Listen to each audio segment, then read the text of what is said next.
Bien, alors maintenant je suis derrière Johan Housset, qui est un membre de l'équipe de France depuis plusieurs années, qui a été champion de France feeder, bien évidemment, vice-champion du monde avec l'équipe de France aux Pays-Bas. Ce que les gens savent moins, c'est qu'il a également été champion du monde mer en 2005 au surfcasting. Donc j'imagine que pour lancer au ras de la berge d'en face, c'est à quoi à peu près 70 mètres, ça ne doit pas te poser Non, beaucoup de problèmes non, parce ça qu'au va. surfcasting, c'est souvent quand même plutôt 150 mètres. Ça arrive. Alors justement, en matière de matériel, pour pêcher ici, donc c'est quand même une pêche où il faut lancer relativement loin pour un pêcheur néophyte. Ouais. Quel type de canne tu utilises? Quelle longueur? Quelle puissance? Bon là, je suis sur des cannes de 3,90 et 4,20 m. Parce que déjà, pour moi, il n'y a pas forcément besoin d'avoir plus, avec ma façon de lancer déjà. Et en termes de puissance, on est sur des puissances jusqu'à 130 grammes quand même si on utilise des poids de cage relativement légers pour les distances, on est entre 50 et 50-60 grammes environ. Mais on a surtout besoin en fait de réserves de puissance pour ces poissons-là.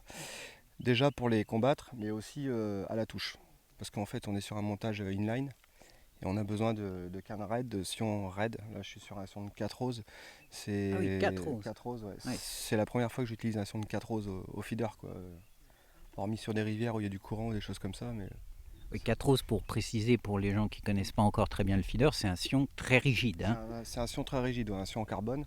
Et Donc un carbone et pas en fibre de verre. non, pas en fibre Toujours de verre. pour la Ouais, notion de ouais, rigidité, c'est ça. d'avoir la touche la C'est plus ça, c'est des touches, sèche possible. c'est des touches violentes et en fait le fait qu'on pêche en nylon, là je suis en 23 centièmes, il y a 70 mètres, l'élasticité est énorme, donc on a besoin de vachement de rigidité pour que ça se pique potentiellement tout seul parce que c'est des poissons, logiquement il n'y a pas besoin de ferrer, quoi. Oui, que ce soit les carpes ou les barbeaux, surtout Ouais, voilà, ici, c'est ça. ils sont assez violents au départ. Ouais. Alors, sur la berge d'en face, il y a quand même pas mal de végétation. Mm. Est-ce que il y a des risques de casse dans des racines ou des choses comme Ouais. ça sur le fond? Oui, bah, ça m'est arrivé en début de semaine. Mon premier poisson carpe, hein, que j'ai touché, bah, j'étais un peu à côté et la canne elle a bien plié et j'étais tanké, quoi. Donc, Oui, donc il faut essayer quand même de les amener hors de cette zone un peu dangereuse dès le départ. Il ne faut pas pêcher bah, trop fin en bas de ligne alors. non, on pêche en 20 centièmes parce que justement en 18 centièmes on a eu des touches mais on s'est fait casser. Et on s'est rendu compte qu'avec du 20 voire du 22, ça n'avait pas l'air de changer grand chose parce qu'il y a quand même très peu de poissons. Donc on est obligé de se sécuriser parce que un poisson piqué il faut que ce soit absolument dans la bourriche. Parce qu'il n'y en a pas Donc des masses. non, il n'y en a pas des masses. Si je prends l'exemple de ce matin, ça fait presque 3 heures de pêche. Bah, j'ai eu 3 touches et j'en mets qu'une dans la bourriche, quoi. Hmm. Bon, je suis pas cassé, j'en rate une. Donc certainement pour un problème de comment j'ai mis lèche sur l'hameçon.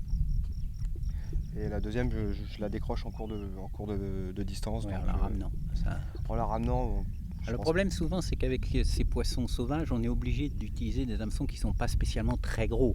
Tu as un fil peut-être un peu fort, mais Ouais. l'hameçon, c'est un numéro combien? Ouais, c'est quand même un 12, hein. Ah, quand même, Ouais, c'est donc tu quand même un pêches 12 assez parce gros. que Ouais. la pêche en début de semaine avait l'air de s'orienter sur des damiers, des choses comme ça, un ou deux damiers. Et le problème, c'est qu'il y a tellement d'ablettes, c'est qu'un ou deux Toujours ce damiers, problème. là-bas, il faut que ça pêche environ un quart d'heure. Ouais. Des fois, voire un petit poil plus que j'ai attendu 2 fois un petit peu plus longtemps ce matin et j'ai eu 2 touches, quoi. Donc, Et donc, il ne faut pas se précipiter à relancer non, souvent. Il vaut mieux laisser le montage en place pendant ouais, longtemps ouais, ouais. et attendre qu'un poisson finisse par arriver. Quoi. C'est des passages de poissons, donc Hmm. je pense qu'on peut même laisser une demi-heure dans l'eau. Si on est sûr de ce qu'on a mis dans le fond, ça peut prendre un poisson, quoi. C'est un minimum de bruit, parce que c'est des poissons sauvages, hein, puis c'est aussi des poissons qu'on n'a pas forcément l'habitude de pêcher. Hormis Romain qui a déjà eu une expérience en Espagne, nous on n'est pas habitués, quoi. Donc, On est quand même confiant pour demain. oui, oui, oui, quand même, ouais, ouais, ouais. Bon, On va dire pas serein mais confiant. C'est ok, pas pareil. écoute.